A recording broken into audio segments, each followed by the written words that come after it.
Guess what, Lions? For as little as $5 a month, you can get access to exclusive bonus audio content and help this program grow by joining the Lions of Liberty Pride. To learn more, head over to lionsofliberty.com/support.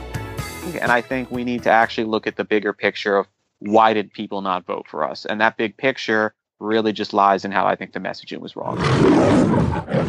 I can't tolerate in my gut to see libertarians getting scammed when we have so few resources and we have such greater battles to fight. Welcome to the Lions of Liberty podcast.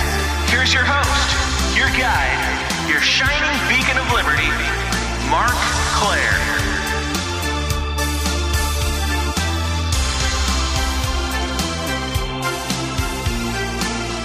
Welcome back, kitty cats, to another edition of Lions of Liberty.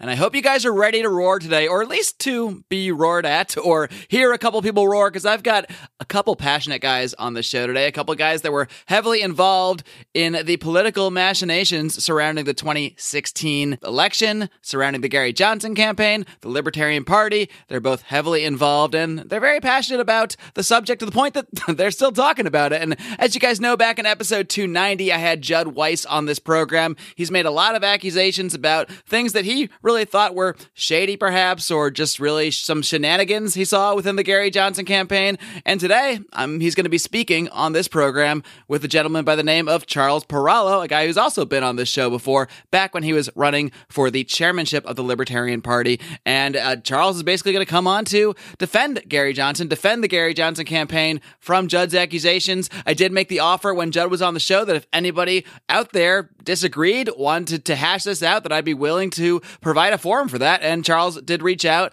and say that he wanted to do this. He wrote an article at beinglibertarian.com. We will post that in today's show notes at lionsofliberty.com/306, because this is, of course, the 306th episode of this program. My gosh, we're getting up there, kids.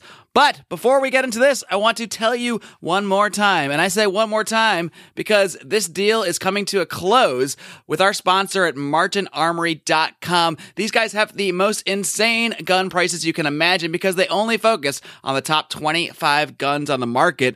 And if you use the discount code LIONS, you get free shipping. So it's really impossible, maybe impossible. If you can find a better deal on any gun that's at martinarmory.com, you let me know. You reach out and we'll talk to Chris Martin at martinarmory.com and we'll figure it out. But the discount code LIONS, that expires this Friday, August 4th at midnight. So if you want to get in on this thing, you got to get in right now. So head over to martinarmory.com, pick out a gun, enter that discount code LIONS, Lions, and you'll get free shipping just like that. I also want to quickly remind you about the contest we have going to win a free signed copy of Liberty Force #1 by Johnny Adams of the Johnny Rocket Launchpad. This is an amazing comic book that I think can really draw people in and get them interested in the ideas of liberty. You really got to check it out. You can find more information at the show notes for today's show, again at lionsofliberty.com/306. But there's basically two ways to enter. You can leave us an iTunes review, send me that screenshot, email it to Marc, M-A-R-C, at lionsofliberty.com, or post it in our private Facebook group and tag me in the Lions of Liberty forum on Facebook. Or you can just join the Lions of Liberty Pride. lionsofliberty.com/support is where you can find all the information about that. Every single member of the Lions Pride, which you can join for as little as $5 a month, will get automatically entered in this contest, so be sure to check it out. And without further ado, let's get into this thing, shall we? All right, first up, he is a co-founder of beinglibertarian.com. He appeared on this program back when he was a nominee for the chairmanship of the Libertarian Party. He recently wrote an article entitled, "Why Judd Weiss is Grossly Wrong on the Johnson-Weld Campaign." I'm pleased to welcome back Charles Peralo. Charles, are you ready to roar? I am, but I'm actually going to go, woo, like howl, or maybe howl, like what's the howl sound, but I'm not sure. I have two huskies, and they actually do howl from time to time, so I could tell you if you were accurate on your howling, but that's not too bad, actually. So the guy who has the show Lions of Liberty has two dogs. No cats? No cats, yes, exactly. It's more about the spirit than the actual physical form of the animal, you see. I see. Okay, so thanks for having me on again. Thanks for talking. Overall, I mean, just to get this thing going, I just want to make this very clear. I do like Judd Weiss. I've known Judd for 6 years, but doing this, every time from time we always disagree on some things, as libertarians tend to do quite a bit on. But my role with the Johnson campaign, or my involvement with them, was, let's say 2010, I actually was researching just the 2012 field for president, and I was really looking at the Republicans because I was not a fan of Obama, and I didn't really like Bob Barr at the time, so I wasn't really expecting much from the LP. I went on Wikipedia to see who were the likely Republicans. First guy I saw was Gary Johnson. Thank you, alphabetical order. Looked him up. Everything he said resonated with me. And I got involved with the campaign around 2011, volunteering for the first CPAC.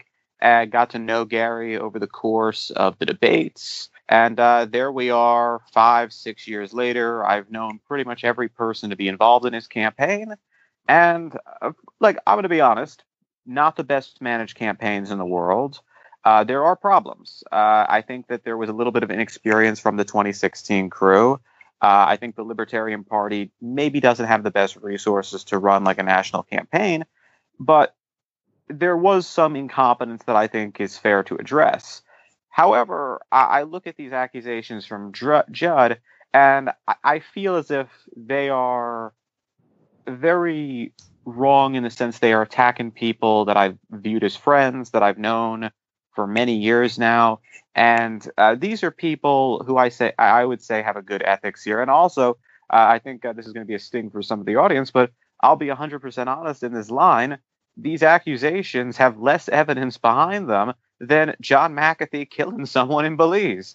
And that might be a little rude to hear for some, but I really think it's true on this case. I think there's a lot of people saying, they bought the LP primary.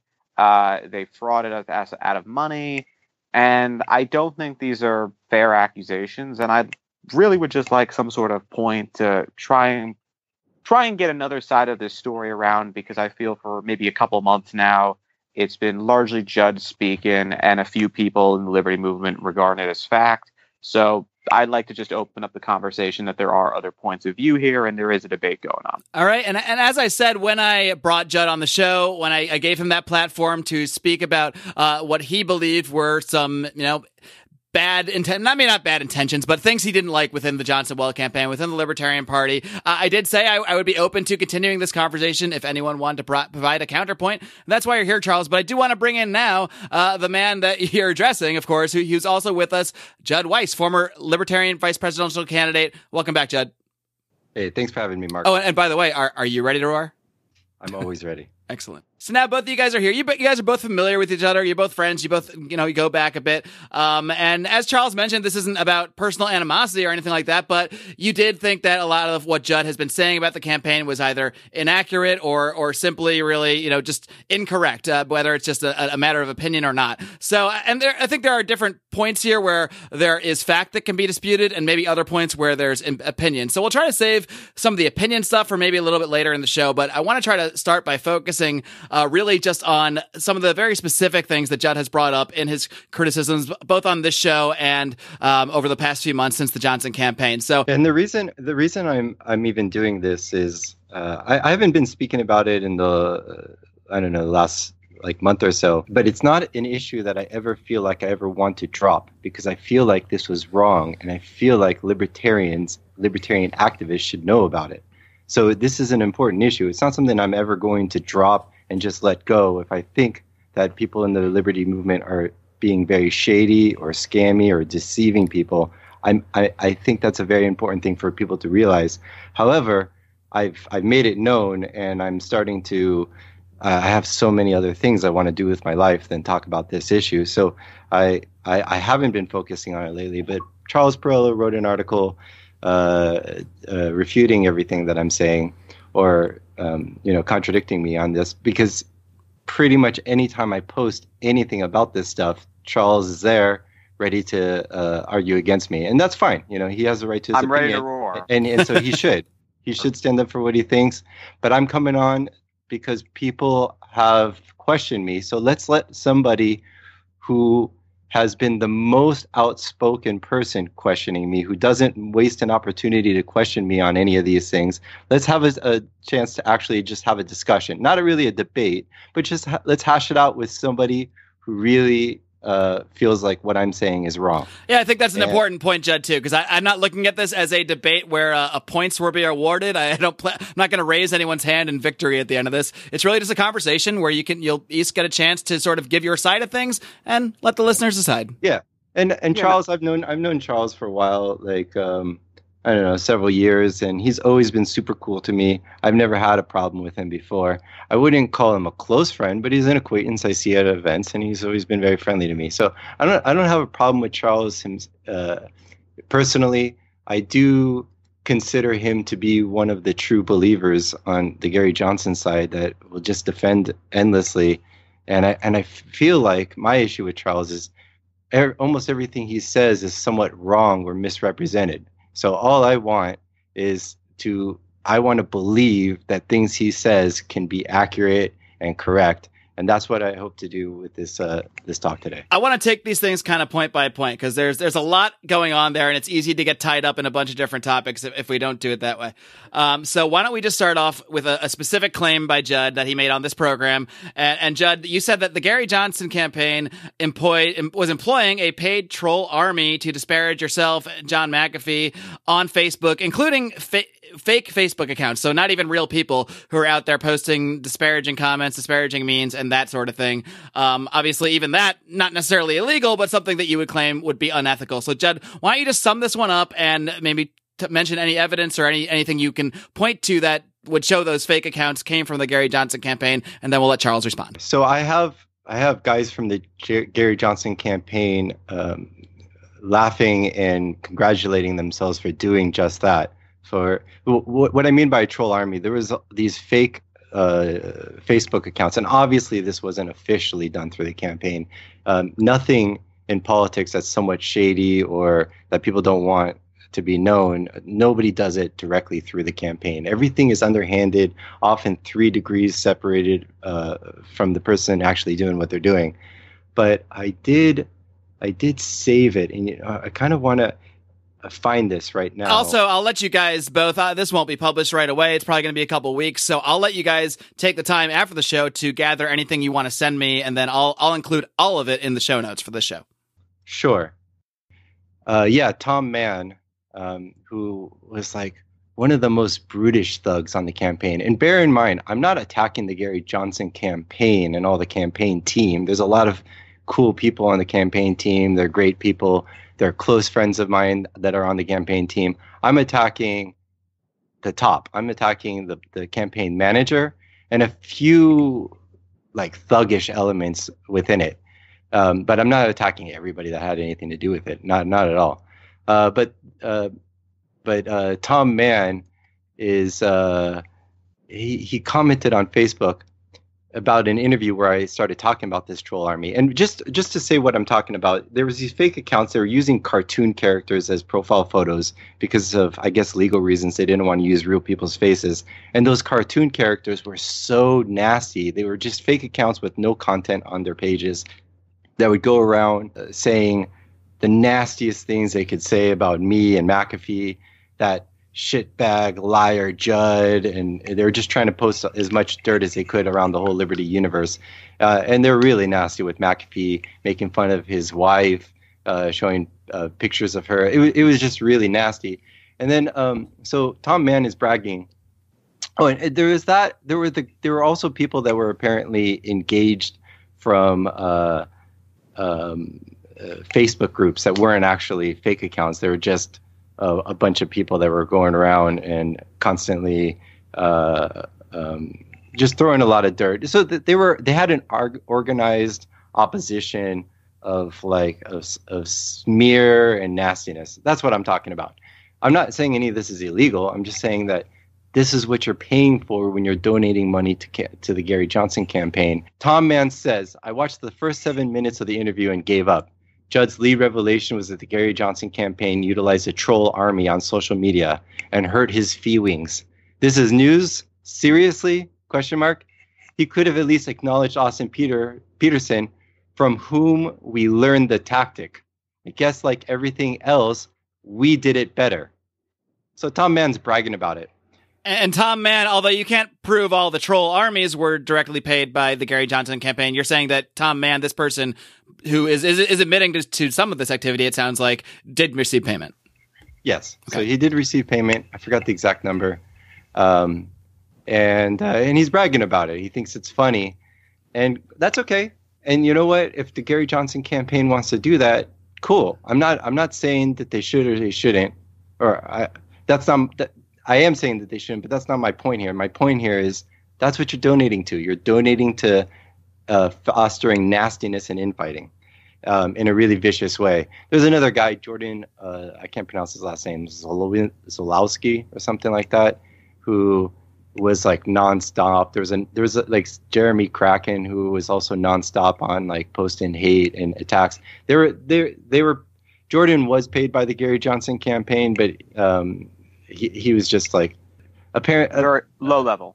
Yeah, low level guy, but nevertheless, these are the guys. There's like real thuggery kind of behavior from some elements of the Gary Johnson campaign that were being supported from campaign donations from liberty activists. So that's what I'm talking about. It did exist. Is Charles going to say that it didn't? Let's find out. Charles, what's your response to this? Okay, so first off, I was in pretty much every Gary Johnson for president group during the primary. A lot of them actually did have memes and were talking about how to handle things. So let's just get off with the facts. There were actually a bunch of memes in these groups posted by people who were either volunteers or formerly worked for the campaign that were negative towards the other candidates, and they asked, can I post this somewhere? Every single time, Ron Nielson, I believe, would comment and say, do not post that. Thank you. We're making this a more positive campaign. Gary Johnson, if you look at his record from 94 and 98, both campaigns were positive campaigns where never a single time he used any of his opponent's names in a single advertisement. He has a massive record of being an honest candidate. So I look at it from that perspective and think that's a loss. Now, regarding Tom Mann, first off, I would have a lot of questions that Tom Mann is even capable of making fake accounts. Tom is 60 years old. He doesn't really use computers much. He's just a very loyal member of the campaign. And he was paid about $25,000 to $50,000. I'm not sure what the exact number was, because he was actually Gary Johnson's sort of security guy. Everywhere Gary went, Tom followed him for an entire year. And that was, he was actually, I think, paid less than what most people in security would actually get paid. And he did help out the Johnson Wealth campaign a lot, but he was not involved, to my knowledge, with real strategy. He was involved in actually managing the schedule. And I think back to Orlando. When it came to Orlando at that convention, Tom Mann stayed at a villa next to mine. I even drove back with him a couple of nights. I think Tom is one of the most loyal people to Gary and one of the most loyal people to the campaign. I remember him smoking a cigarette one night saying, the goal here is not 5%. The goal here is not just make the debates. The goal here is to make a president. And I think that what he is trying to communicate there is, and from that message, as you've quoted it, he didn't deliberately say that he is making troll accounts or the campaign ordered troll accounts. I am 100% positive there are people who would have been supporters to the campaigns doing this, but that existed with literally every single campaign. Maybe not so much like Feldman, McAfee, Perry, because those were a little smaller. But on Peterson's side, and yes, on Gary's side, there were people who got so passionate over this subject they did act like fools. But from looking at the campaign in all of their social media groups, from talking to all their social media guys, they were much more concerned about the bigger picture, which was really marketing this thing after the convention to try and have a very good return in November over what happened. So I see this from the perspective of Tom Mann. I'm not really sure he's the most technical man on this. And I think that when it comes to his payment, honestly, I'm shocked he was paid only that. I think he should have probably been paid more because, this was basically a year of his life that he spent traveling around on foot. Okay, well, it's not about the amount of his payment. It's more about the fact that this was his behavior and he's being paid from the campaign and being supported. But the point is that you said he's 6 years old and he's not really on the computer much. I haven't seen somebody. I don't think besides Jordan Zawalski guy, I don't think anybody on the campaign has posted quite as much as Tom Mann. He was constantly posting. He's always on the computer. He's always on Facebook, and he's always posting like really nasty but stupid nasty stuff. It's like he's a common occurrence, and he makes the campaign look thuggish. But I don't want to focus on Tom Mann. He's just one guy. Well, I mean. Well, that is one member, and also I want to touch on Jordan Zawalski and the other guy. I don't believe the other person you named actually was ever paid by the campaign. I think he might have been a volunteer. Regarding Jordan, I believe he was just sort of a local coordinator. I don't think he had. I don't think he was really paid that much. Like if anything, maybe a couple $100 a month. Which, by the way, I could point out people who were paid by the campaign who posted on Facebook bashing the campaign during the campaign. Another problem I had with that campaign. But regarding, because I would like to focus on Tom because he was the man most involved and was the man named. Some of the stuff he posts on Facebook is definitely not things I would personally encourage. However, I'm going to say this: he never gave an order asking people to give this type of attitudes to the campaign. Tom is also, just to show how long he has been in the Libertarian Party for. He actually voted for a libertarian for governor in New Mexico in 1994 instead of Gary Johnson. Tom has an immense passion for this subject. Sometimes maybe he doesn't handle it with the best attitude. But look, overall, okay. I don't want to like dwell on this for too long. But you did say something about Ron Nielson. He wanted to run a clean campaign. He didn't want people posting things. He didn't want people posting anything negative and trollish officially from the campaign. But there's no way you could say that Ron Nielson actually wanted to run a clean campaign. Everybody, insiders from the Gary Johnson campaign that I know that work directly with him, paint a much different picture of him. A guy who's constantly scheming, planning like a very vicious strategies that are underhanded and shady. So we'll get to that. But it's a known tactic. It's in the 48 laws of power. Keep your hands clean and let others do the dirty work. So no, of course, nothing from the campaign officially, the Gary Johnson campaign officially, would be nasty. But that doesn't mean that the Gary Johnson campaign didn't coordinate a lot of this viciousness. But this is not my biggest issue. This is just one thing among many that I talked about. This is the first issue that got brought up, and I think it is an important one. I mean, so far. Look, there are a lot of campaigns that openly post dirty things. If we want to talk about dirty things, let's go to the guy who came second place at the Libertarian Convention. I could see quotes of him calling Steve Kerbel a con artist and a scumbag. I agree. Let's not dwell on this too much. Because there's so much to cover. Yeah, I mean, we could go in a million directions about other people. I was turned off by Austin at first because he was posting a lot of nasty stuff too. So we agree there. So I'm not going to agree there. I'm impressed with Austin in other ways, but yeah, that turned me off. My whole point here is not about whether something illegal was done, whether something unethical was done, even though I do think unethical things were done, and I do have a problem with it. But that's not my issue. My issue here is that this is bad activism, that libertarians are donating to counter activism that's actually harmful. They're spraying.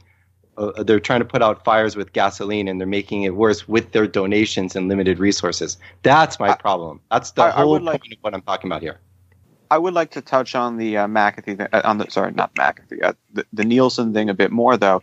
When it comes to Nielsen, it's one of those things where if you were to go to really any campaign manager and you say, I'm going to post some terrible things about this person, I don't think Ron really is in a place to tell them to do it or not to do it. If Ron is asked if you are representing the campaign and we're going to post non-true stories, Ron will attack on that basis. If someone who is like just some volunteer involved in the campaign wants to post something that's maybe a little bit more... That. I'm talking about Ron coordinating. I would say from being in the social media group and speaking to people in very personal conversations who were involved... that just did not happen, especially during the primary level. During the primary level, the focus was winning the primary, but it wasn't really the big picture. The big picture was always the general election. So maybe there was a little bit more of darker tactics in terms of the actual general election, like really trying to get people against Trump and Clinton. But I don't think, especially towards the McAfee campaign or the Perry campaign or the Feldman campaign, there was any negativity. Regarding the Peterson campaign, there was definitely much more of I'll be honest with you. From looking at the campaign and looking at like how everybody felt, until maybe the last month, there wasn't really any negativity towards John McAfee. There was a couple of things that like made them unhappy down the road, but for a while he was kind of not really opposed. In fact, some people in the campaign did like him. There were a couple of people who became more involved who actually wanted McAfee to be the running mate. But overall, I don't think anyone was really concerned with anything besides the matter of Austin, and that was the only one there was a grudge on because he was making these personal attacks. And I think everybody felt a little disturbed by what was going on there, and it did set a bad sentiment for some people in the campaign. But I do not believe there was a coordinated effort by Ron Nielsen. And I think going by something that Tom posted in a comment on Facebook, where it's like, oh, we outdid what Austin did better, I honestly think that is just pure emotion from Tom's part because, I mean, because Tom is someone who basically lived with Gary Johnson. He is somebody who spent a year with this man. And I think that how he sees Austin and his fans, how they make these terrible memes about him, and they did this, and he did this, and his people did this for everyone. I think it's such an emotional subject for him because him and other people in the camp. I mean, for example. Okay, guys, we're dwelling on this forever. Okay. We got a lot of stuff to talk about. The basic disagreement here is really whether it was directly directed from the campaign or not. I think we both agree that there were nasty memes posted and that people even associated with the Johnson and other campaigns were doing stuff like this. The contention that I don't think we'll get to the bottom of today is whether or not Nielsen directly encouraged people to do. You were just in a comment I made about a troll army from directed from the Gary Johnson campaign. And we spent like half an hour on it, but I do think that Charles is portraying the situation inaccurately. I don't think he's explaining it right, and he's like explaining it away like an apologist. But what I want to ask Charles a few things. Okay, sure. So, you made some claims. I'll start with the first one. About me attacking Being Libertarian as a shill blog, and you said that you're a co-founder of Being Libertarian, right? Yes.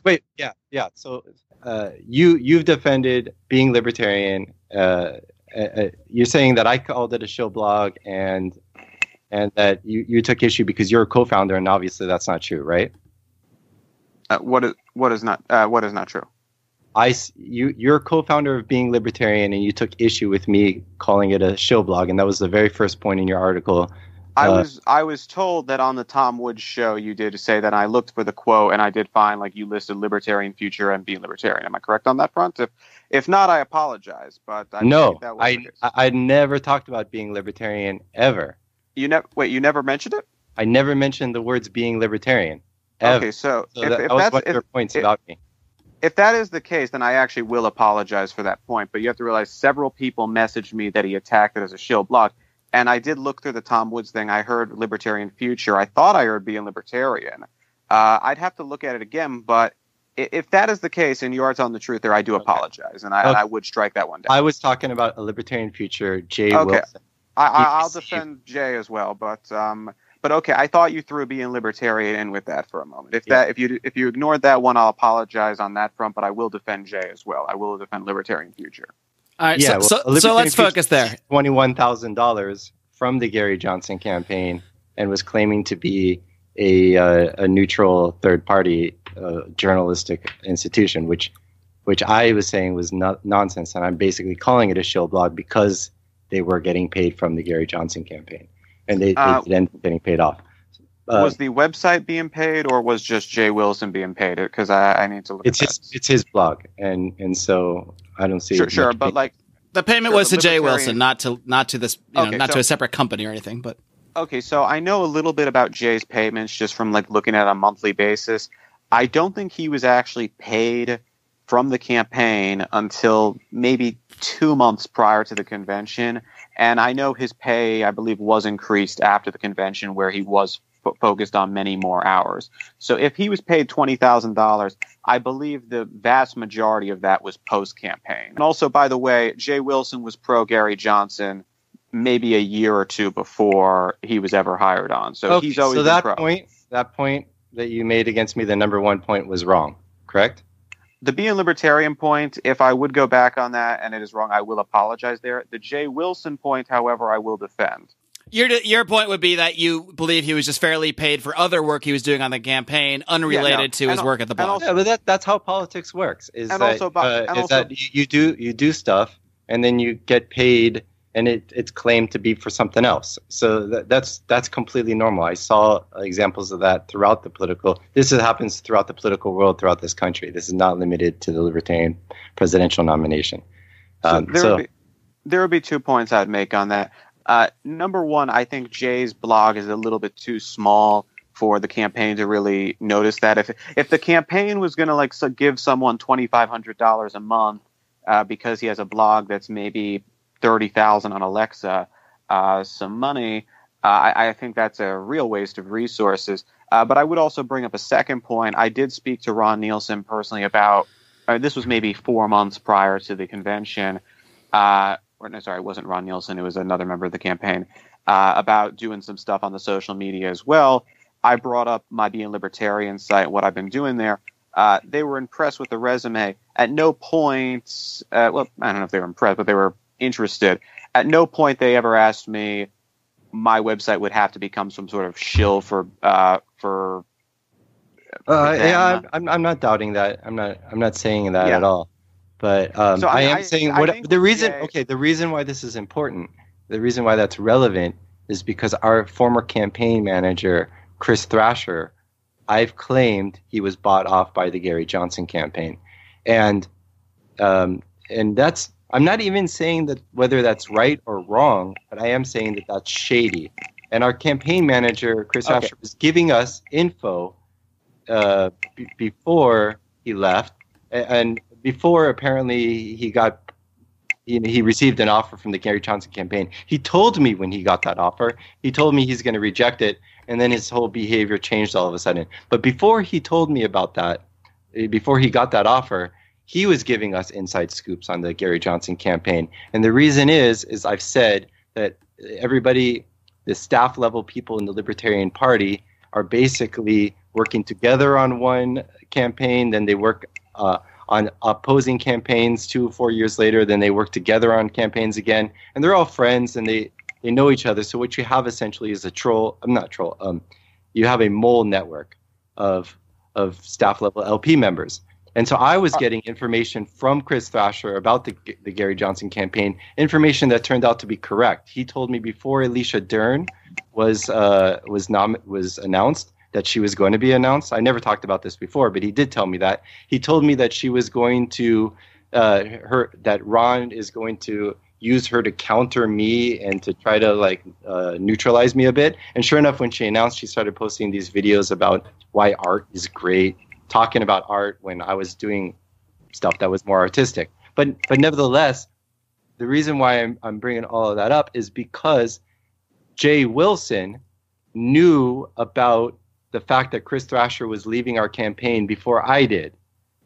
1 hour after I found out that one hour after I even heard from Chris Thrasher that he's leaving our campaign, there was already an article written up, and there was different details in that article on a libertarian future, saying that the McAfee campaign is disintegrating, and saying that stuff like we're not even on great terms. And at that time, we were on good terms. And when I talked to Chris, he originally said something that mirrored the article about him leaving. But then I worked it out with him on the phone that he's going to stay in a different capacity. And that article was reflecting the original call that he called me about, which is super fishy. It's really easy to deduce that a libertarian future was getting inside information from that I didn't even have access to from my own campaign and from the Gary Johnson campaign. So there's a lot there. Okay, so a couple good points there. So number one, regarding, by the way, Marc, I believe you were going to ask about Basher a little bit later. Well, I want to. I mean, you can bring him up and bring up other people. Obviously, that's part of telling the story. But I don't want to focus too much on people that aren't here to defend themselves or to give their side, but as a point of Judd saying here that, you know, there was evidence through Chris Thrasher that Jay Wilson was getting information ahead of time. All I'm doing is dropping little bits here and there. They all add up to a picture that's very different from the way the Gary Johnson campaign portrayed itself. Okay, so that's some good points there. Number one, so you were saying that Thrasher was basically taking information from the Johnson-Weld campaign and giving it to you guys, correct? Correct. The stuff that he was telling me turned out to be true. Did you guys ask how he was getting that information?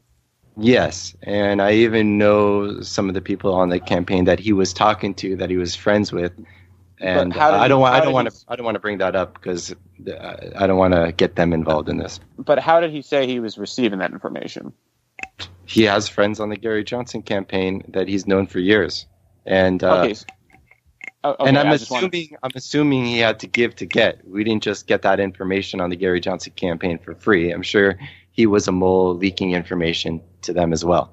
I just wanted to get a clear picture of what was going on with that information. So all I'm saying is politics is way more underhanded and dirty than I expected, even though I had no positive view of politics. Somehow it's even more negative than I had before. After I got into it, I experienced this stuff myself. I think I understand how you're feeling here.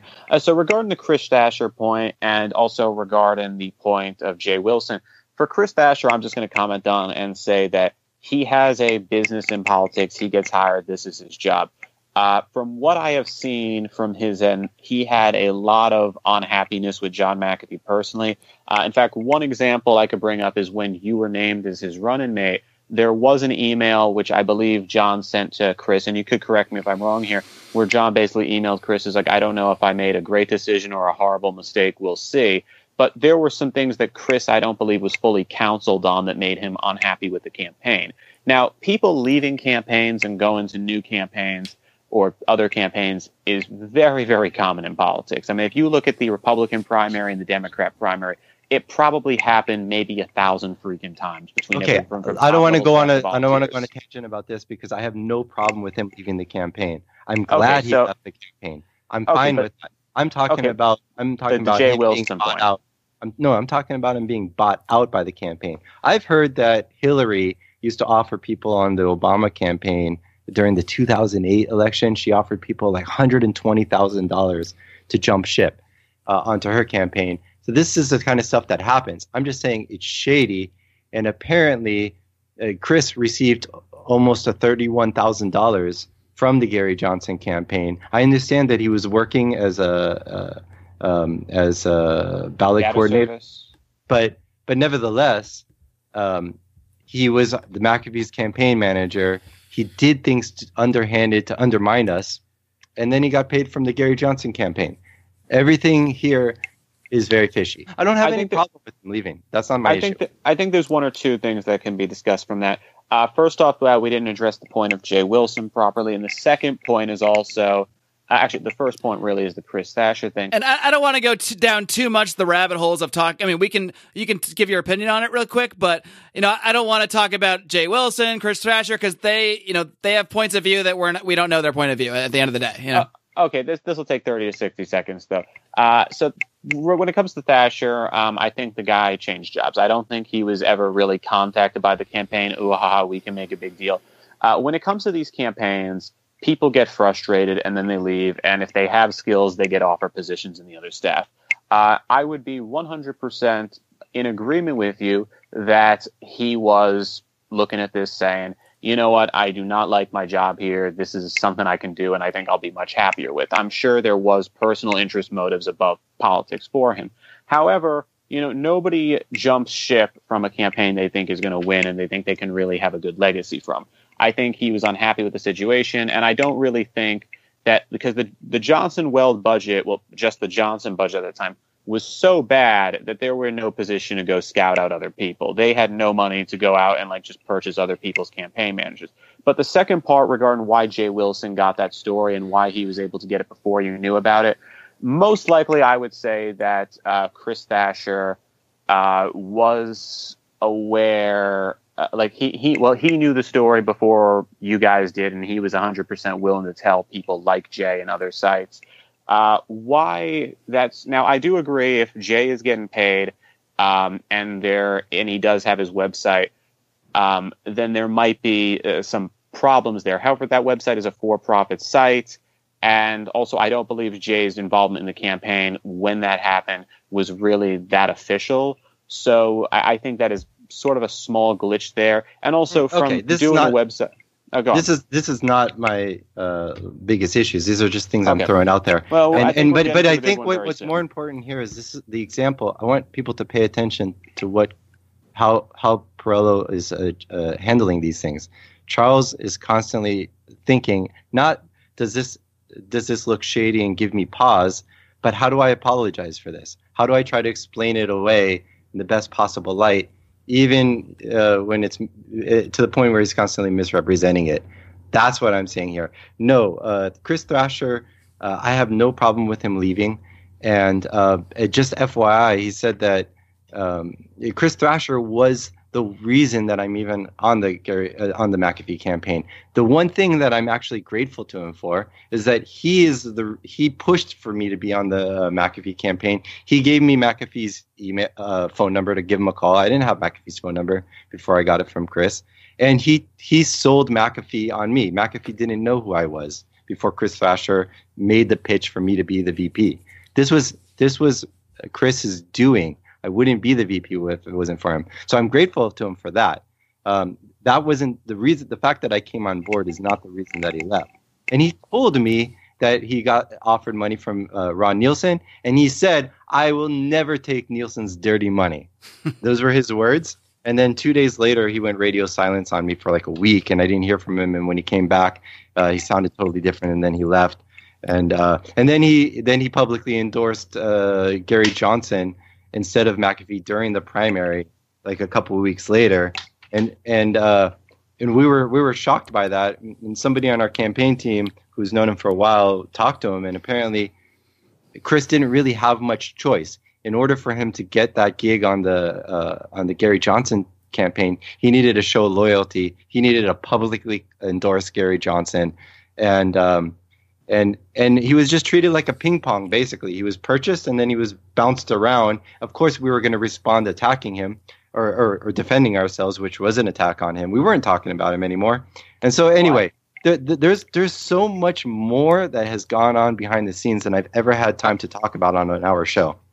I think we're getting to that. I don't think I'm being an apologist here. I think that this is just a basic like kind of fact of politics. There are people who leave campaigns and they do I'm not this. Complaining about you bringing it up, but that's not my issue. Guys, a lot of this sounds like, I mean, it's not necessarily a dispute about what happened so much. It's more maybe a matter of your perspectives, where Judd sees a lot of these things as being wrong, where Charles might see a lot of the same things, agree that they're happening, and just see them as normal processes of politics that aren't a big deal. Well, people leaving is normal processes. People being purchased is another story, and that's what I'm saying.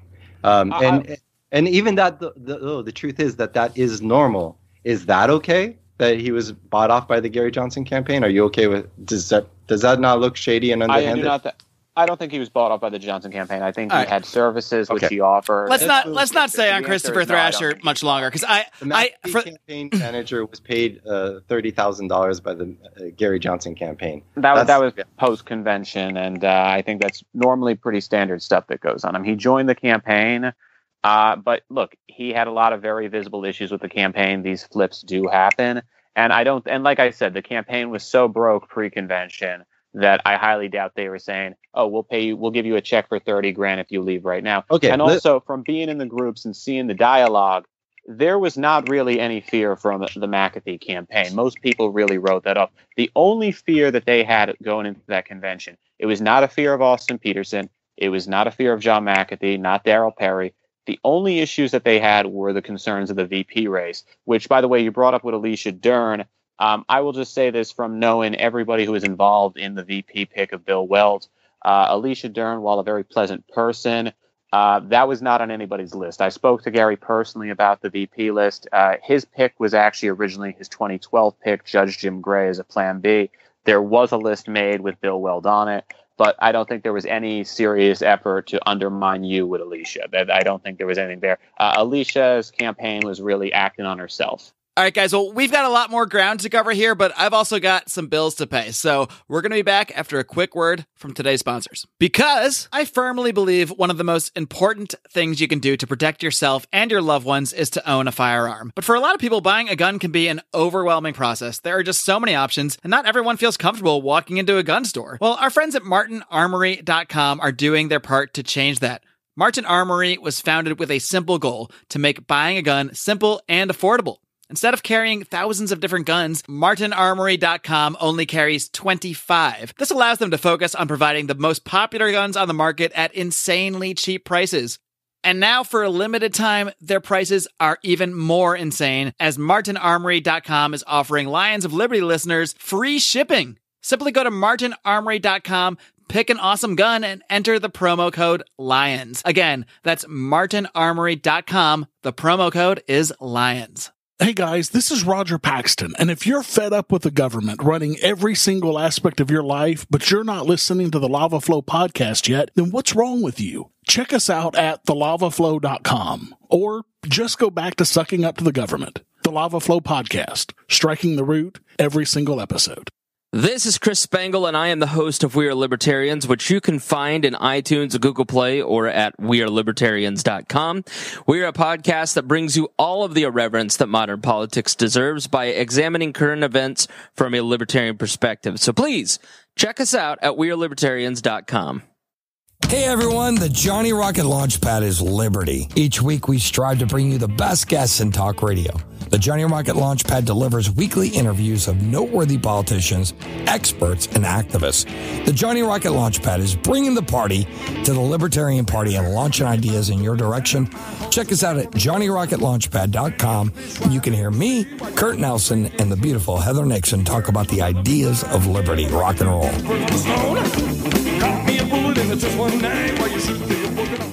Let's move on from talking about guys like Christopher Thrasher and Alicia Dern. At the end of the day, we can't know what's in their hearts and minds. And I have given Chris the opportunity to come on the show. He expressed interest and then decided against it. So the offer was out there. Let's move on to some bigger topics, though. We don't have a ton of time left. And I think the biggest accusation coming out, this is all kind of petty blog stuff. He said, she said, to the extent it's true or not true isn't, I don't know if that's disputed as much as if it's right or wrong. And that's a matter of opinion that people are going to have to decide for themselves. But let's move on to the idea that Judd's put out there on the show that the convention floor was essentially purchased, that there was many more delegates that came in only for the presidential vote that weren't there prior to that. And that a lot of that he believes to be the result of the Johnson campaign paying for hotels, paying for flights to stack the convention for Gary Johnson. Judd, just give maybe a 30-second summary of that argument. I think I kind of already did, but if you want to just add to it. There were a lot of people there that that no one's seen in the party since or before that or after. They weren't there the day before. They weren't even there a few hours after the vote. They were just there for the vote and then they left. There was a lot of that. People throughout the Libertarian Party that I've spoken to that have been around in the party for a while said it's as if it was like 30 to 50% of the people on the convention floor were people that they've never seen before and never seen since, and they didn't know who they were. So that's what I'm hearing. Now, I'm not saying that Gary Johnson's campaign flew that many people out, 30 to 50%. I don't know. Maybe it's possible. I remember going around the convention floor at the convention, and Darryl Perry was even looking around and saying, this convention is purchased, when I was talking to him personally. I mean, that was a private conversation, but nevertheless, this was a feeling of what's going on before the vote results even came out. And I actually got that info from Chris Thrasher before he jumped ship that the Gary Johnson campaign, he told me that the Gary Johnson campaign is buying up flights and hotels, not directly through the campaign. None of that is done through the campaign. It's done through other money that's being funneled straight to those causes. And there is a lot of that. And there's some evidence of some of that funneling. In California, Libertarian Party, they funneled some money to the Gary Johnson campaign. And apparently some of the other officers in the Libertarian Party of California didn't know about that was going on and even threatened to resign. And there's so much shady stuff going. So I don't even know the extent of it, but I know enough of it to see that I was being told that by Chris Thrasher. I know people that were offered flights and hotels. I know people that actually did accept those offers for flight and hotels. And everybody wants to tell me, you didn't. Use my name personally. I don't want to be blasted out there. But I heard it personally. I know about it. And then on top of it, Jason Weinman admitted on Facebook that he was on the campaign and that he was in Nevada, and Nevada did in fact pay for, not tried to, but did actually pay for flights and hotels funneled through the Gary Johnson crew to get them out there to vote. And I even heard that there were arguments. Some of the people that were flown out there didn't realize that they had to actually vote for Gary Johnson and got in a fight about it. So this actually did happen. But you know what? I'm not going to be a private investigator and show receipts for hotel rooms and flights. I'm just telling you my experience. And I want people to know these are my beliefs. This is my experience. And I'm telling people what I saw with my own eyes and what I experienced from my campaign. Charles. Okay, this one I have a lot of words on, but I'll try to make it quick. All right, so when it came to the actual idea, to say 30 and 50% of the people there might have been flown in and we've never seen them before, that is beyond Alex. That is tinfoil hat stuff. 30 to 50% of the people would imply literally $1 million was spent on this. That would imply hundreds of flights, hundreds of hotel rooms, a hotel that was booked not because of the LP convention, but because of a comic book convention across the street. The tickets to Orlando were ridiculous. I know people who were involved with the campaign for over a year, having supported Gary and in the pre-campaign, that had to pay their own way for the tickets. Yeah, I'm not denying that. I'm not even saying that. That 30 to 50%. I just said 30 to 50%. Okay, but I'm not saying that. I'm going to say even 3% would be nonsense because the campaign had no money. Now, regarding the Jason Weinman thing, when it comes to that, Jason Weinman was first off not even really officially associated with the campaign at that point. He had some, he was backing it. But if anything, Jason Weinman actually did send me a message saying, we're trying to get a bus from New York to Orlando. We're trying to organize that. And I said, oh, really? I was like, tell me more details. And this was many months before the convention happened.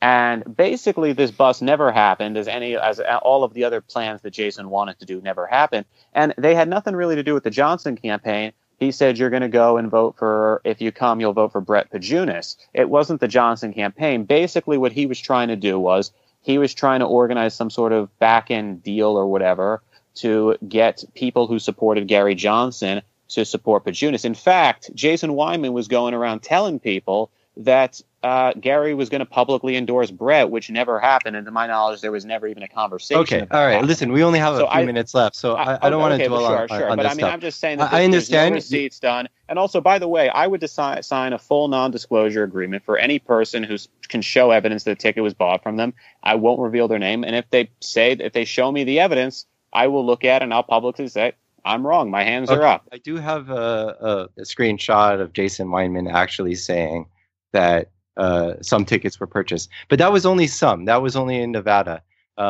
This extends beyond that, and maybe not even to his knowledge. But I was hearing this. And in any case, there was some things that looked very fishy there, if nothing else. But most importantly is that $1.8 million that went to Ron Nielsen. That's the biggest issue. That's the big. We saved the best for last, ladies and gentlemen. There we go. The main event. Ron Nielsen, his company pocketed $1.85 million from the Gary Johnson campaign, and in your article, you said it looks like his company paid for the services with that money. And then another thing that I said on the Tom Woods show was that Gary Johnson's campaign debt from 2012 of over $300,000, which was promised that no donation from 2016 would go towards paying that off, that he was going to take care of it himself, apparently was paid from the 2016 campaign donations. So those are two things that are interrelated. That's $1.85 million to Ron Nielsen and another $300,000 that was siphoned there. That's over $2 million so far that we know of, that I consider almost pretty much a straight up scam on liberty activists that are donating to further the cause. So that's my issue. None of my issue, I want to make this super clear, is about whether things were illegal or not. I don't care. That's not my point. It's not whether things are unethical or not in behavior. I have a problem with that. But that's not the point that I'm making here. My main issue that I'm just hyper focused on is that this was very bad activism. People are donating to things that are really shady, and a lot of shady characters within the party are doing a lot of shady things, and I want to make their life harder going forward. I think that the Tea Party was bled out in a million different ways by people siphoning funds, and we've got that problem in the Libertarian Party too. And this is never going to be an issue that I'm going to drop when I see it, because I'm putting my energy and time into the liberty movement, tremendous amount. And when I see stuff like this from the inside, behind the curtain, I want people to know about it. I don't have any political ambitions, so I can say whatever I want, and I don't care if people don't vote for me because they feel like I'm not a team player on a hardcore Gary Johnson crew. I don't care. I want people to know what's going on. So Ron Nielson pulling $1,850,000 there. You said that it looks like the company paid for other services. Well, the campaign staff was paid directly from the Gary Johnson campaign, independently of that $1,850,000. So and not only that, that's a severe lack of transparency if what you're saying is true. But in addition, Alicia Dern even said, who knows Ron Nielson, says that he pulled in over $1 million into his pocket. Charles, take it away. All right, I've got a lot to discuss there. So first off, regarding Ron Nielson, I've known him for six years at this point. I met him 6 years ago through the CPAC convention. I've never known him to do anything unethical there. Now, regarding this, I actually did have a conversation with him last week. And this is, I did actually discuss this issue because I mentioned I was going to do this, and it sort of came up in the conversation. So what happened was he has hired a legal team from his company. The legal team advised the ways to do the accounting. Since what has happened, since these accusations, he has refiled the CPAs on the $1.8 million, which they are coming out and they are showing more information on how the expenses happen. The idea that Ron Nielson pulled in over $1 million, Ron Nielson lost clients through the campaign, and I believe Ron was definitely paid more in the $200,000 category, which I'll admit is a little high for some services. I would have known some people who I think could have also done a very good job. That would still be much higher than even, I think, Marco Rubio is even the most highest paid campaign managers. Oh, yeah, no, that would be about $80,000 higher than Kellyanne Conway. Don't quote me on the prices, though. I'm not 100% sure. But also you have to factor in that Ron Nielson did about 2 years of work with this versus 1 year in these cases. And Ron was very hands-on, where some of these people have other firms. So there's a lot of ways to talk about that. So if the number was $200,000, you know what, I think that blame might have to go on Gary Johnson for maybe not being the best negotiator. But the idea of $1 million is grossly overestimated. I think that he has filed these new CPAs that are going to reveal how money was spent, and I think that if he got a little bit more pay than some people think he was worth, that's definitely the debate that I feel a lot of people in the campaign would be willing to side against him on. However, this idea he took in over $1 million, I think it's just people taking what they don't say, and I feel that there is information coming out now that he is revealing through like the commissions involved that are settling this. But I think the legal work that was set up early on, I believe it was the same as 2012, where in 2012 the information was not as transparent originally, and then towards 2013, 2014 the exact specifics came out. That was just what was recommended. And also, by the way, I believe that don't quote me on it, but I'm 90% certain that the methods that they used to actually talk about the campaign were also the same methods used during the Jill Stein campaign, which that might not be the greatest endorsement, but there are other major third-party candidates practicing these things as well. because when you deal with small donor pools, things get a little interesting. I just want to be clear. So you're saying Ron Nielson did tell you that more information breaking down where that 1.8 million is being filed. So maybe even by the time the show airs, we'll have that. And if so, I'll put that in, with everything else. Yeah, things are being refiled. Actually, probably due to some information, like some accusations Judd has made. But they were also done the same way in 2012, and more information did get out over time. And by the way, Ron has been willing to actually say, you can look at the legal team he hired. They counsel that. If you go into that legal team as well, that's actually the standard advice they've given in many campaigns in Utah and New Mexico. Okay. Let's. I want to bring some context here. Average salary for a campaign manager from a highly qualified name brand top tier candidate is like about $120,000 a year, annualized over a year, but when they're not actually working for an entire year. Hillary Clinton got an average, a campaign manager got an average salary about $120,000. Most of the candidates varied around there. Marco Rubio's campaign manager was paid the most at about $200,000. So let's just give some context there. Second, I want people to be aware of of how Peralo responds to this and pretty much everything. He's looking at a very untransparent expense of $1,850,000 and looking for reasons to apologize for it and explain it away, while he's looking for everything to attack McAfee on. So this is just another example of Peralo being a hardcore true believer that there's nothing you can say. And he comes in and constantly muddies the water on these situations every single time. Shouldn't this give Peralo pause, because we have an expense that's not transparent of $1,850,000 to Ron Nielson's company? Shouldn't that cause not just some concern, but potential outrage instead of apology for it and seeking a constant apology? But I want to before I open that up, I also want to mention Alicia Dern backed this up when she said that because not only did he get paid so much, but he has no real experience as a campaign manager except for working with Gary in the past. That's it. He's not a campaign manager. He has like a ratings scanning. A lot of accusations. He has a polling. Well, wait. I just want to read what Alicia Dern said about why Gary was so committed to Ron when he really wasn't a campaign manager of any experience. He did do a terrible job, which he always does because he doesn't know what he's doing. And he pocketed so much money. And Alicia says, Gary isn't gullible. He owed Ron a run where Ron could make some money. He turned a blind eye and gave Ron unquestioning allegiance because he owed Ron. Okay, so I'd like to get into a few points. First off, my last name's actually pronounced Peralo, not Perello. Just wanted to bring that in from notice there. Okay, so on the points of Ron Nielson, when it comes to the transparency information, I'm just saying that this is a practice that is used in other third-party campaigns, and it was used in the 2012 But don't campaign. you think this should give you pause?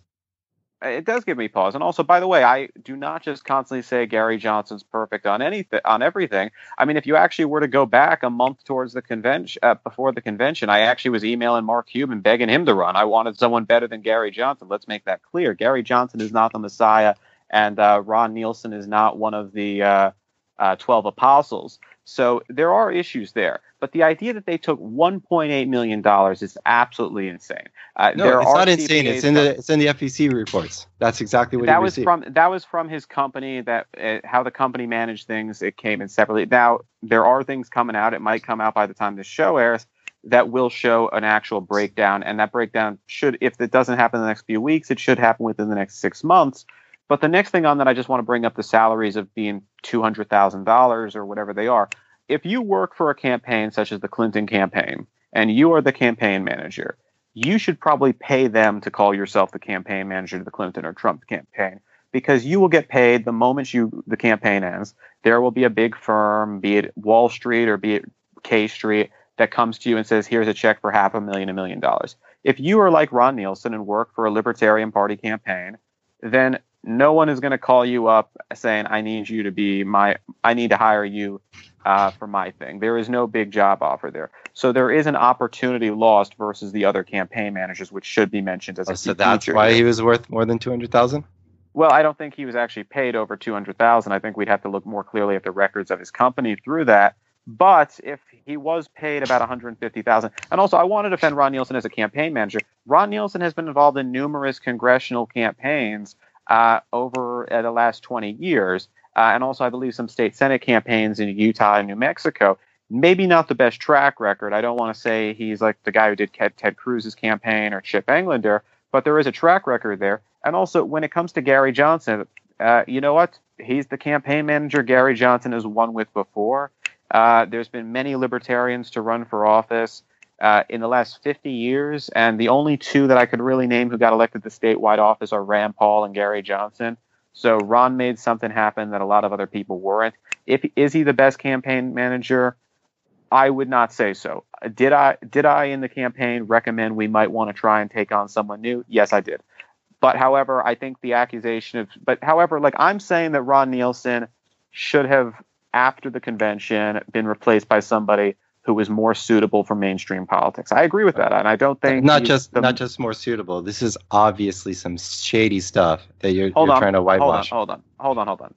Also, someone who's a little bit more skilled on the national level, but I'm not saying. But I think you're taking this as like maybe we needed a better campaign manager, and you're moving to like Ron Nielson. It's not just that, and I said this before the $1,850,000 came to light. I said when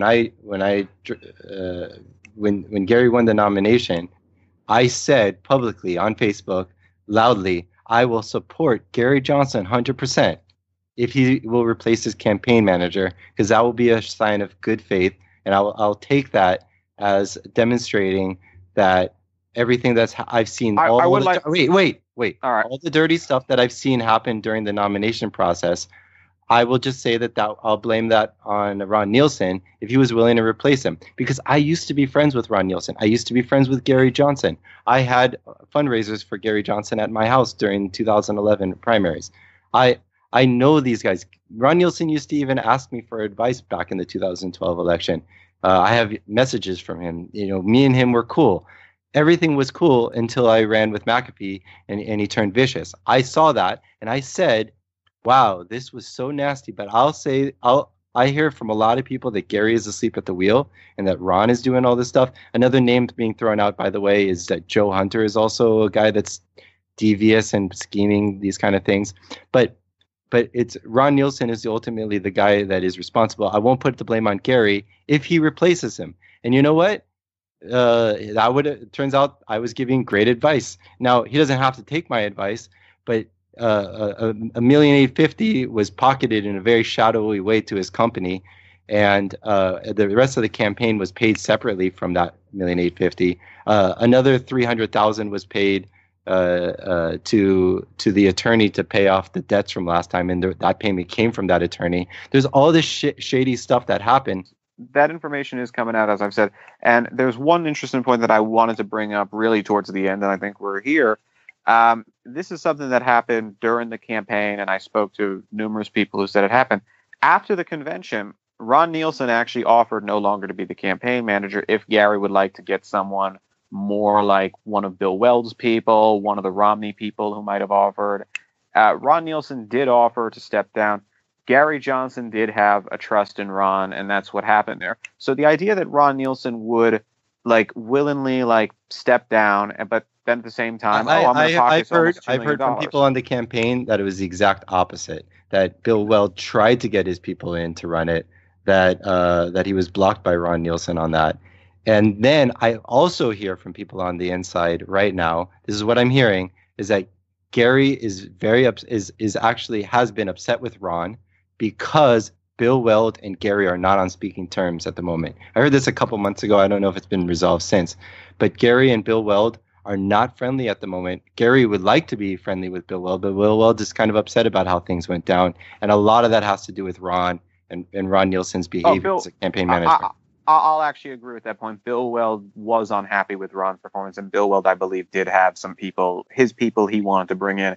However, Ron was, from what I have seen, Ron was willing to make that step down. It was Gary who was actually the one opposed to it. So I have a huge respect for Gary, but that might have been his error. This is, I think, more misinformation and more apologism for stuff that looks so outrageous, so suspicious, and I don't know why. This is very alarming, and his response is trying to calm everybody down. There's $1,850,000 that went to a campaign manager that's being paid from liberty activists who have very limited resources, and this is what we're funding. That's my whole thing here, is that this campaign represented incredibly terrible activism. I wanted to talk about, we don't have time, but I wanted to talk about our vision for what a libertarian campaign could be. How it could be used. So, guys, I think both of you have been able to get out a lot of your points on both sides of this stuff. And like I said, you guys send me every little morsel of info you have to both the stuff that Judd has and the counterpoints. I will post it all in the show notes.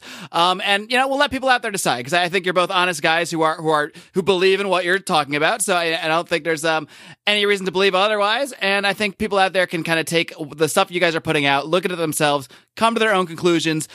Before I sign off, though, I do want to give you guys both kind of a final statement. Judd, I'll go to you first, and then Charles, I'll let you have the final word, just because, Judd's been on the show a few times talking about this, so I'll let you get in the last word. But Judd, why don't you just sum up real quick, just everything you've been talking about, why you're doing this? I felt like Gary Johnson had the lead from the beginning.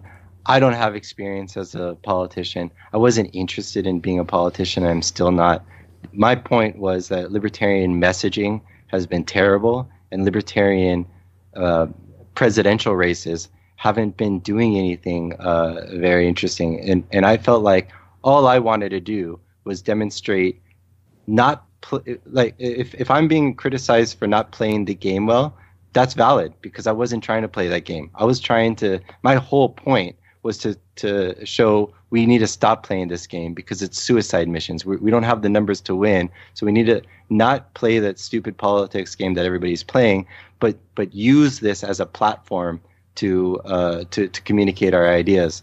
And that's why I was doing it. I felt like if the presidential race is going to be worth anything, if anybody should support it, it should be not to support and promote specific people, but to promote the ideas. And that's what I was trying to do. I was trying to come up with a different way to communicate these ideas. That's all this was about. That's all I wanted to do.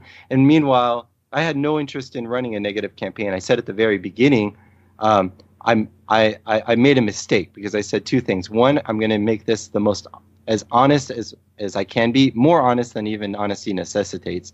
And two, I'm going to keep it positive at all times. And then I realized very quickly that that's a rookie error. You can't do that, because, to be honest, means that if I'm gonna tell people the truth, there's a lot of negativity going on behind the scenes that shocked me, and I wasn't even expecting. I didn't want to be a part of that. I just wanted to do cool stuff, but I ran into a lot of shadiness and viciousness, and so I just talked about it openly. And every time I do, there's Peralo's there to tone down. To disagree with me and to say that everything is okay. And I'm like, wow, man, I feel it in my heart how awful this is, that people are donating their money to shadiness, and that they're being taken advantage of. It's not an issue I'm ever going to let go. It might not be an issue I focus on forever, but it's not an issue I'm ever going to let go. I can't tolerate in my gut to see libertarians getting scammed when we have so few resources and we have such greater battles to fight, and this is how our money and energy and even emotions are being used. I think it's wrong. So that's why I'm doing this, and that's why I've said what I said. All right, Charles, last word goes to you. Well, first off, Judd, you can admit I'm nicer than Tom Mann, correct? Of course. Okay, I just want to get that cleared up. All right, so regarding this thing, I think that at this point in the campaign, I'm not apologizing. I am not an apologist for the Johnson-Weld campaign. Let me make this clear. The Johnson-Weld campaign did not break 4% of the vote. They didn't break 5%. They didn't make the debates, and they didn't win. I think that, here's the thing. They lost, they lose, and there were mistakes made. Gary Johnson should be at some blame. Bill Weld should be at some blame. Ron Nielsen should be at some blame. Everybody in the campaign should be at some blame. Maybe I should be at some blame. I'm not sure. I only donated some money to them. But I look at it from this perspective, that there is the truth, which does not fully say Gary Johnson and Bill Weld are the greatest candidates on earth. And then there is what the false story here that we're hearing, that this was just all some sort of negative scam, which it was not. I've gotten to know Gary Johnson and I've gotten to know Bill Weld. Gary Johnson is one of the nicest people I've ever met. Gary Johnson is a very honest campaigner. Gary Johnson handles things in some ways maybe not the best because he's just not a natural politician. Gary Johnson, I hope, is running for governor of New Mexico right now as a libertarian, and I think he will be able to deliver the Libertarian Party their first statewide win ever. And I think that everyone, even Judd Weiss, should actively support him in this effort. Bill Weld, I think, is a man who's been in politics for 4 decades, been through it all, and I think he's put in his effort where maybe not the best speaker anymore due to his age, but did try. Ron Nielson, I think there might be some improvements in his tactics that need to have work here, but I think these accusations of $1.5 million or $2 million being basically stolen, I think they're just nonsense. And I'm looking at this from the perspective of saying, going forward in the Liberty Movement, we really have to examine this campaign and see what happened wrong. We have to examine the Rand Paul campaign and what happened wrong. And I'm saying the marketing was a failure. How the candidates spoke was a failure. How the messaging was a failure. The platforms were failures. How maybe the activists acted very immaturely in some cases, being for or negative, was a failure. However, to just say when it comes to Rand Paul or Gary Johnson, because there are accusations against Rand Paul as well, that these campaigns were basically fronts and scams, I think is wrong. And I think we need to actually look at the bigger picture of why did people not vote for us? And that big picture really just lies in how I think the messaging was wrong.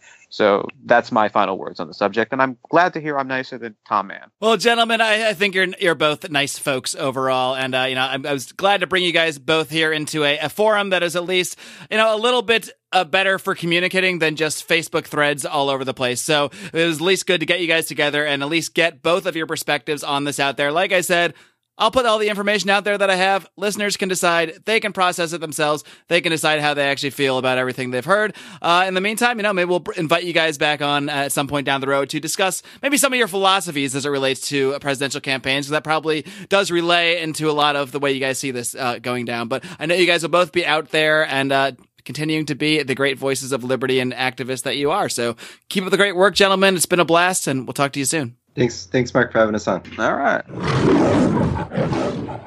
All right, friends, and I am going to wrap things up really quick. Thank you guys for sticking around. Briefly, I want to remind you once again, this is your last chance. You've got until August 5th to enter the contest for a free signed copy of Liberty Force #1. I'm not exaggerating. I honestly think these are going to be worth a pretty penny someday. I really do. That's how much faith I have in this project and in the great work of Johnny Adams and everyone over at the Johnny Rocket Launchpad. And remember, there are 2 ways to join. You can either just be a member of the Lions of Liberty Pride, lionsofliberty.com/support to find all the information about that. You sign up at any level at all, and you'll be automatically entered into this contest. Or you can leave us a review on iTunes or on Stitcher if you've already left an iTunes review. Either way, shoot me a screenshot of that review to Marc, M-A-R-C, at lionsofliberty.com. Or if you're on Facebook, just type Lions of Liberty Forum in your search bar. Come on into our private group, join the conversation, and post that screenshot in there. Be sure to tag me, Marc Claire, so I see it, and you'll also be entered. You can actually be entered twice, by the way. You can have 2 chances to win, because if you're a member of the Pride and you leave a review like my man Dan Smots did, like my man Clint Rankin did, you get 2 entries. So there are possible ways to increase your odds. And I will be announcing the winner of this contest next week. That's right, 1 week from today, because it's my birthday then. So I figure for my birthday, I'll give away some Liberty Force comics. That's the idea. Yes, I give you gifts for my birthday. That's how it works here at Lions of Liberty. Guys, don't forget to check out Brian McWilliams this coming Wednesday on Electric Liberty Land, and John Odermatt this coming Friday, where he breaks down the broken criminal justice system on Felony Friday. So many reasons to make sure you hit that subscribe button so you don't miss a single episode. Until next time, folks, live long and live free.